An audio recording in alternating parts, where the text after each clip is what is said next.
Perang di Gaza masuk tahun kedua, Hamas ubah taktik fokus incar tentara Israel. Taktik itu adalah close range combat, menyerang hidup-hidup atau menewaskannya dalam pertempuran jarak dekat. Mengutip Tribun News pada 14 Juli, hal ini diumumkan oleh seorang pejabat senior Israel dalam artikel Israel Hayom. Lebih tepatnya, petempur Hamas kini disebut telah beralih ke strategi pengorbanan, menunjukkan keberanian yang lebih besar dan terlibat dalam pertempuran jarak dekat sebagai bagian dari upaya mereka untuk menangkap tentara Israel. Taktik baru itu diklaim telah membuat militer Israel khawatir bahwa upaya Hamas akan membuahkan hasil. Sekaligus juga cemas di mana milisi perlawanan Palestina justru akan menangkap sandera baru dari pihak Israel. Adapun perubahan taktik dari Hamas ini diyakini mengikuti perubahan taktik yang dilakukan IDF sendiri. Mengingat tentara Israel saat ini telah melakukan pergerakan militer yang semakin masuk ke wilayah perkotaan Gaza.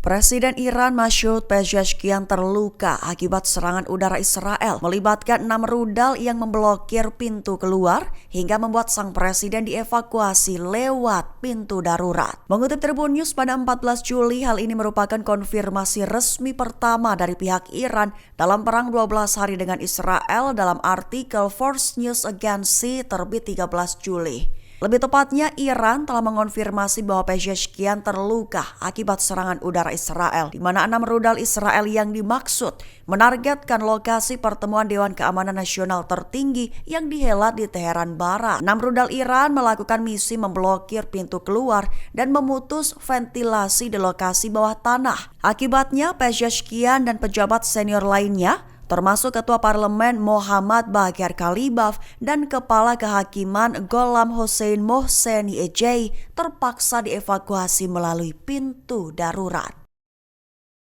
Redem komunikasi inti milik pasukan militer Amerika Serikat di pangkalan terbesarnya di Al Udeid, Qatar hancur, menandakan bahwa pertahanan Patriot Amerika Serikat di pangkalan tersebut sukses dijebol rudal-rudal Iran. Mengutip Tribun News pada 14 Juli, hal ini telah dikonfirmasi oleh pihak Pentagon yang awalnya sempat menyangkal. Lebih tepatnya, penyangkalan oleh pihak Amerika Serikat ini telah berlangsung hampir 20 hari, kini akhirnya terbantahkan setelah citra satelit mengungkapkan kebenaran, di mana diakui sistem pertahanan rudal Patriot gagal mencegat ancaman balistik yang datang. Citra satelit Sentinel-2 menampilkan bahwa serangan itu menghancurkan redem untuk komunikasi utama pasukan. Lantas, insiden tersebut secara tidak langsung telah mengungkap kerentanan pertahanan udara Amerika Serikat di Qatar. Walaupun korban jiwa diklaim tidak ada, namun hangus dan terbakarnya redem itu juga merupakan pencapaian baik, bahkan disebut Iran sebagai pertanda kemenangan.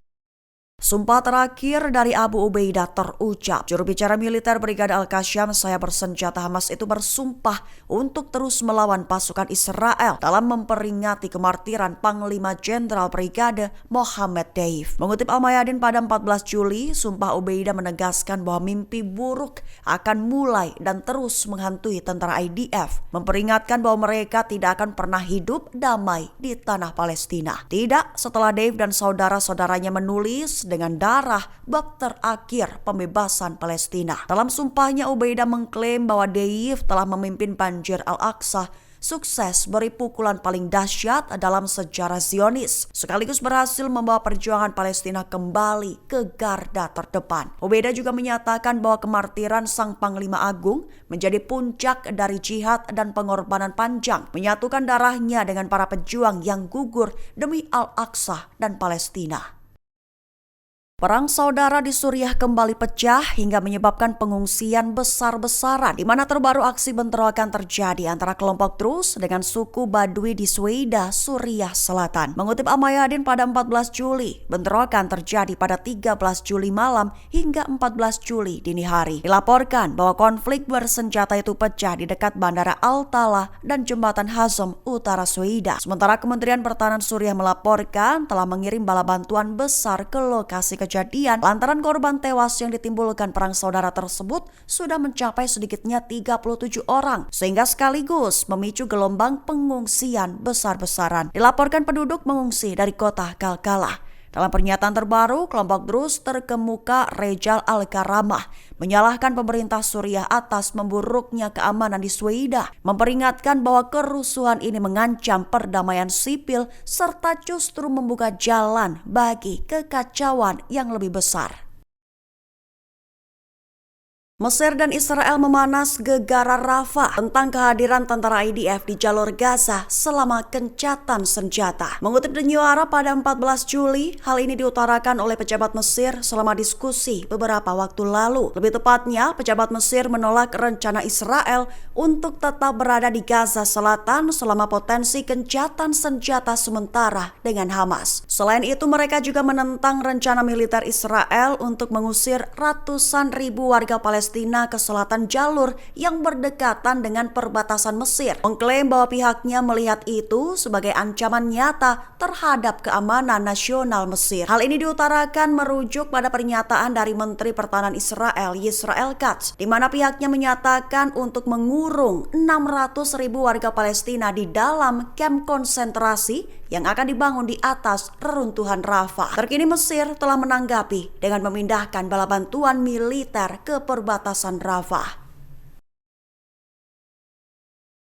Donald Trump berharap agar gencatan senjata antara Hamas dan Israel dimulai paling lambat minggu depan. Jika tidak, apakah perang akan menjadi solusi? Mengutip The Times of Israel pada 14 Juli, Trump mengklaim punya rencana sederhana tapi efektif untuk mengakhiri konflik meski tak mengungkap detailnya. Ia menekankan pentingnya tekanan maksimal terhadap kedua pihak. Dengan begitu, Trump menginginkan agar gencatan senjata Hamas dan Israel bisa dimulai pada minggu depan. Mesir dan Qatar menyambut pernyataan itu dengan hati-hati. Mereka menegaskan perlunya pendekatan netral dan kolaboratif, bukan retorika sepihak. Jika tak ada terobosan pekan depan, peringatan Trump bisa jadi kenyataan, di mana jalan damai tertutup dan perang kembali menggema.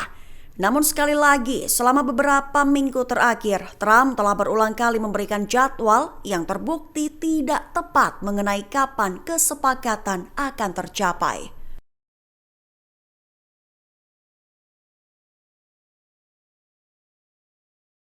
Medan Suriah memanas. Tentara IDF menyita 3 ton senjata di lokasi bekas rezim Asyad bermarkas. Mengutip The Times of Israel pada 14 Juli, aksi penyitaan itu telah dilakukan oleh Israel pada Minggu 13 Juli 2025.